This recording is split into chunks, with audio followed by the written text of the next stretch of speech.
अस्सलाम वालेकुम नाजरीन। जनरल फैज़ हमीद पर जो है वो आज फ़र्द जुर्म आयद कर दी गई है। इमरान खान से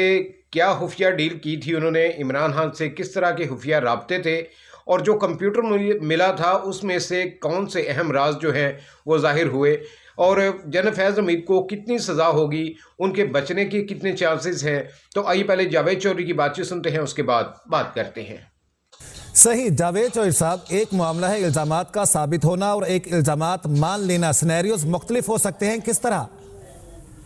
देखिए, फौज का सिस्टम जरा डिफरेंट है। ये पहले सबूत इकट्ठे करते हैं और बाकायदा बहुत बड़ी फाइल बनती है जिसके अंदर हर चीज का एविडेंस होता है,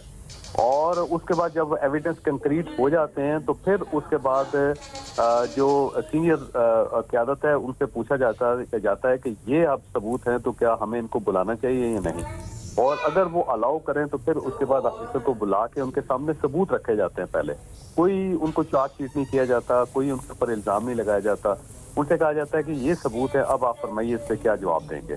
और अगर तो वो जवाब दें और वो सेटिस्फाइड हो जाए अथॉरिटीज तो फिर ठीक है, और अगर सेटिस्फाइड ना हो तो फिर उसके बाद उनसे कहा जाता है कि ठीक है, अब आपके पास दो ऑप्शन है, आप अपना जुर्म तस्लीम करके माफी मांग लें और उससे आपकी सजा कम हो जाएगी, और दूसरा ये है कि आप फिर कोर्ट मार्शल के लिए तैयार हो जाएं। तो वो अगर माफी मांग लें तो वेल एंड गुड, अगर नहीं मांगते तो फिर जाहिर है उसके बाद फिर ये एक्टिविटी स्टार्ट हो जाती है। तो अब क्योंकि चार्जशीट कर दिया गया तो ये तो फाइनल फेज है, अब इसके बाद उनको सजा ही सुनाई जाएगी और उसके बाद जाहिर है कोर्ट मार्शल फिर उनको सामने खड़ा करके उनको वकील की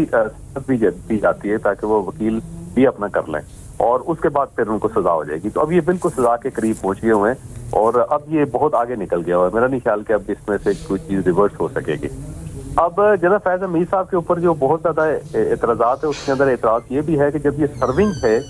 और उस वक्त ये पेशावर के कोर कमांडर थे, ये भावलपुर के कोर कमांडर थे, तो दोनों जगहों पे ये पॉलिटिकल एक्टिविटीज में मुलव्वस थे, जो जाहिर है किसी भी ऑफिसर जो है उसके लिए उसके मैंडेट नहीं है कि वो क़यादत की मर्जी के बगैर किसी पॉलिटिकल एक्टिविटी में शमूलियत अख्तियार करें। तो उस वक्त जनरल बाजवा साहब थे, तो जाहिर है जनरल बाजवा साहब से यह होगा डेफिनेटली कि आप बताएं कि आपने इनको कोई इंस्ट्रक्शन तो नहीं दी थी पॉलिटिकल एक्टिविटीज के लिए, और अगर उन्होंने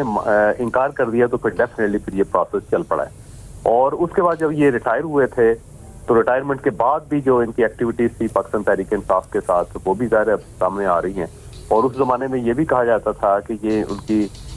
जो मीटिंग्स है उसमें भी शरीक होते हैं, ये इमरान खान साहब से मुलाकातें भी करते रहे जब लाहौर के अंदर थे इमरान खान साहब, और उनको टेक्निक्स भी बताते रहे कि किस तरह मीडिया हैंडल करना चाहिए, किस तरह एक मूवमेंट चलानी चाहिए। उन चीज़ों के बारे में बहुत सारे लोग एविडेंस दे रहे हैं। फिर रऊफ हसन साहब का जब कंप्यूटर ले जाया गया था तो उसमें से बहुत सारी चीजें, बहुत सारे एविडेंस निकले थे जो जाहिर जिसके बाद चीजें साबित होनी शुरू हो गई। फिर जो फॉरेन मीडिया है उसके साथ जब ये DJSI थे तो उस वक्त इनके बहुत अच्छे कनेक्शन डेवलप हुए थे, उन कनेक्शन को भी बाद में इस्तेमाल किया गया। तो बहुत सारी चीजें हैं जो जाहिर आने वाले दिनों में खुल के सामने आएंगी। तो मेरा ख्याल ये है कि एक दो महीनों के अंदर अब सजा इनको हो जाएगी। इसकी जब अपॉइंटमेंट हो रही थी नवंबर 2022 में, आपको याद होगा इमरान खान 26 नवंबर 2022 को एक धरना लेके आए थे जब वो जख्मी हुए थे और हॉस्पिटलाइज थे, उनकी टांग के ऊपर वो प्लास्टर चढ़ा हुआ था, वो मूवमेंट बंद थी, लेकिन अचानक उन्होंने अनाउंस किया कि वो 26 को इस्लामाबाद आ रहे हैं। तो बुनियादी मकसद वही था कि एक आर्मी चीफ की उन्होंने चीजें रोकनी है, कैसे करनी है और नहीं करनी है। तो वो अब सब चीजें इकट्ठी हो गई हैं कि आर्मी चीफ की अपॉइंटमेंट में रुकावट, यानी जिस वक्त ये सर्विंग जनरल थे और उस वक्त ये कोर कमांडर थे, तो तब भी इन्होंने इमरान खान के साथ कनाइवेंस की पॉलिटिकली, और फिर उसके बाद 9 मई 2023 को जो इमरान खान की अरेस्ट के साथ जिस तरीके से वो बार बार DGISPR ने भी बताया कि एक प्रॉपर गाइडेंस मौजूद थी, तो अब वो चीजें बराह रास्त जनरल फैज हमीद के ऊपर लागू हो गई हैं। पहले हम जराये से खबरें दे रहे थे, अब ISPR ने वाज़ेह तौर पे कहा है कि इनका मामला इसके अंदर आ चुका हुआ है कि ये खुद बराह रास्त पॉलिटिकली उसमें इन्वॉल्व थे। 9 मई 2023 के अंदर जो पाकिस्तान के अंदर मुख्तलिफ जगहों पे हमले हुए, PF बेस पे हुए, ISI के ऑफिस पे हुए, GHQ पे हुआ, कोर कमांडर हाउस जिना हाउस जिसको कहते हैं, लाहौर में, पेशावर के अंदर, पूरे पाकिस्तान में एकदम मुख्तलिफ इंस्टॉलेशन पे लोगों के जत्थे पहुंचाए गए और पाकिस्तान की जो सिक्योरिटी के लानते हैं उन पे जिस पे सोचा नहीं जा सकता था, जिसपे अब आजकल ये बात भी हो रही है कि बार बार पीटीआई कहती थी कि जब फौजी इमारतों पे पहुंचे तो आपने गोली क्यों नहीं चलाई, और अब उनका पॉलिटिकल स्टांस आ गया कि गोली क्यों चलाई, जो 26 नवंबर का ये सारा काम अब यहाँ पे हुआ है। तो ये चीजें इत्तेफाक से डेट आ गई 2 साल के बाद की, यानी ये 26 नवंबर अगर मेरी याददाश्त मुझे सही बता रही है, याद करा रही है, 2022 को ये आए थे इमरान खान पिंडी में धरना देके, और अब 26 नवंबर फिर इमरान खान ने जो उनकी पार्टी ने इस्लामाबाद पे धावा बोला था उसमें कहा जा रहा है कि गोली क्यों चलाई। तो अब आप देखें कि मुसलसल एक काम चलता रहा कि आर्मी चीफ के अपॉइंटमेंट में ये चूंकि उम्मीदवार थे और खुद बनना चाहते थे, मियां साहब के बहुत सारे करीबी लोग कहते हैं कि इन्होंने एक वीडियो कॉल भी की थी, कस्में उठाई थी कि मुझे अगर आप आर्मी चीफ बनाएंगे मैं आपका ताबेदार रहूंगा, जबकि इन्हीं के सारे एक्शन हुए थे जिसपे मियां नवाज शरीफ को अरेस्ट किया गया। ये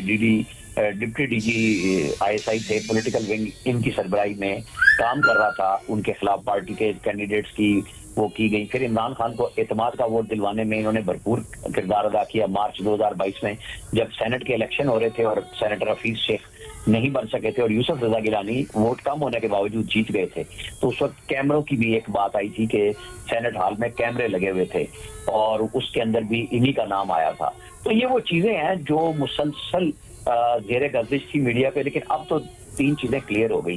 कि जी इनको चार्जशीट कर दिया गया है, इन पर फर्द जुर्म लग गई है, इन्हें अब उसका जवाब देना है कि ये किस किस्म की मुआवनत में थे 9 मई के अंदर के पॉलिटिकल पार्टी कैसे पाकिस्तान की दिफाई इंस्टॉलेशन पे हमलावर हो गई। फिर वो आर्मी चीफ की रुकावट बने हुए थे, अपने दौरे डीजी आईएसआई के तौर पे ये पॉलिटिकल हो के और साथ उसके अंदर वो प्राइवेट हाउसिंग सोसाइटी के अफेयर में चले गए, उसको काबू कर लिया। ये सारी चीजें अब तक सामने आ चुकी हैं। सही। आमिर इलियास राना साहब हमारे साथ मौजूद रहेगा, जावेद चौधरी साहब एंकर पर्सन और सीनियर तजियाकार भी हमारे साथ हैं। बहुत शुक्रिया सर हमें ज्वाइन करने के लिए आपका। क्या कहते हैं, अपनी नौयत की ये पहली कार्रवाई है इदारे की तरफ से, क्या समझते हैं मामला सिर्फ यहाँ तक नहीं रहेगा, इसके एप्लीकेशंस क्या हो सकते हैं, वसी हो सकते हैं, आगे का मंजरनामा क्या देखते हैं? अच्छा देखिए, जब भी कोई इस तरह ट्रायल होता है और कोर्ट मार्शल होता है तो उसमें अमूमन एक ही बार प्रेस रिलीज जारी की जाती है कि फलां साहब जो थे वो इन्वॉल्व थे इस किस्म की एक्टिविटीज में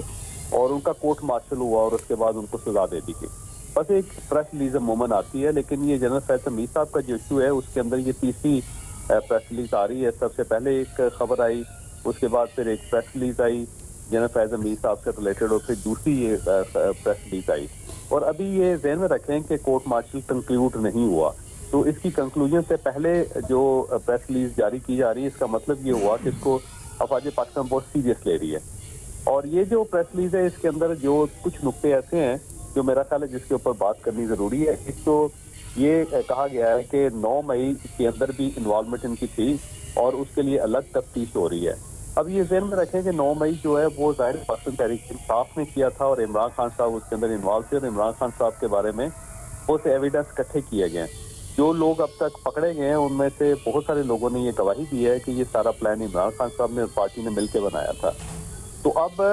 जब इमरान खान साहब के मुलव्वस होने का इसके अंदर अंदेशा मौजूद है और जब दूसरी साइड से जनरल फैज हमीद साहब के बारे में तफ्तीश की जा रही है तो इसका मतलब ये हुआ कि इमरान खान साहब को जो मिलिट्री ट्रायल है वो अनकरीब अनाउंस होने वाला है, क्योंकि जब फैज हमीद साहब के बारे में सबूत आ गए हैं तो फिर ज़ाहिर इमरान खान साहब के बारे में भी सबूत आ गए होंगे।